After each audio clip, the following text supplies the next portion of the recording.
Ah. What's up mga idol? Welcome back ulit dito sa akin channel. So, ayun, kumusta kayong lahat? So, ayun, nandito pa rin ako sa Bicol mga idol. Kaya wala pa tayong extension na spotting dito sa Bicol. So, ngayon kasing araw, December 4. So, papunta ako ngayon ng Legazpi para mag-book ng ticket ko pabalik ng Maynila. So, sa Legazpi ako sasakay sa terminal kasi ang gusto kong sakayan yung 2x2 seaters ng Antonina Line o kaya Raymond na deluxe ata yun o first class, di ko sure mga idol. So ngayon palabas ako, sukalan ko sa bahay. Kung makita nyo madamo, ano, may mga sisilampay doon. Palabas ako ngayon, so kasama ko yung aking asawa. So siyempre isang araw na lang ako dito, ay isang araw ngayon, tapos bukas o bali 2 araw na isang gabi. So siyempre sulitin namin yung magkasama ko kasi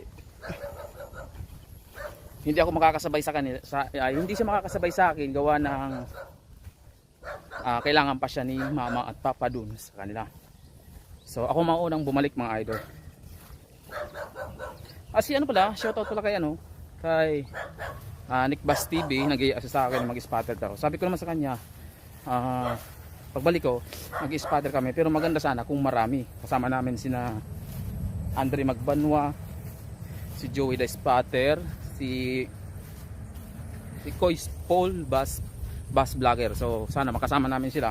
Pagbalik ko ng NCR para mag-spotter kami sa Alabang. So may magandang spot daw dun sa Alabang. Doon kami mag-i-spotter. So ayun, maraming salamat pala sa mga nanood ng video. So nag-upload ako ng 2 video, yung mini vlog ko dito at saka yung magpunta namin doon kay Bayaw. In-upload ko ron sa yung pagtawid sa ilog.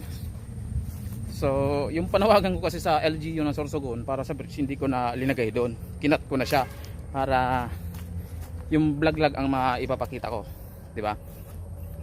So ngayon, susundin ko yung asawa ko doon ka na mama, then pupunta kami ng Legazpi. So sana makapag-spot pa ako.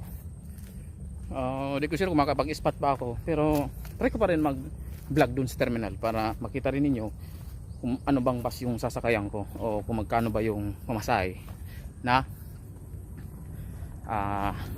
ng bus o Manila. Siguro nagbaba na ngayon, pero di ko pa sure kung nagbaba mga idol dahil January pa lang eh. So alam mo naman ang mga bus company nagbabawi yan pag ganitong holiday season. So 4 pa lang eh, baka hindi pa sila magbaba. So mga idol, alam, sa mga nag-subscribe pala, mga bagong subscribers ko at nanonood sa mga spotter ko, salamat sa inyo. Sana po sa mga hindi pa nakapag-subscribe, subscribe na po dyan kay Greg TV, dyan sa channel ko. Subscribe po kayo, then pindutin ang bell button para mag-notify kayo sa akin bagong mga video. So tuloy-tuloy lang tayo yung mga bagong vlogger. So tuloy lang, huwag kayong mahiya kasi kung hindi yung kasi tutuluyan at gusto yung maging vlogger, wala rin mangyayari, di ba? Ako nga, unang-una talagang vlog ko, nahihiya talaga ako, pero ngayon hindi na masyado. So marami na tayong kaibigan kasi ng mga kapwa natin content creator sa Bicol man o Maynila. Meron tayong mga kasama doon na mga vlogger din na gaya din namin maging influencer. So ayun. So hanggang dito lang ang video ko at susundin ko muna si asawa ko at magtatawag ako ng motor. So social ako dito eh. Lagi ako nakamotor pero hindi akin. So maraming salamat sa inyo and thank you so much. Bye bye.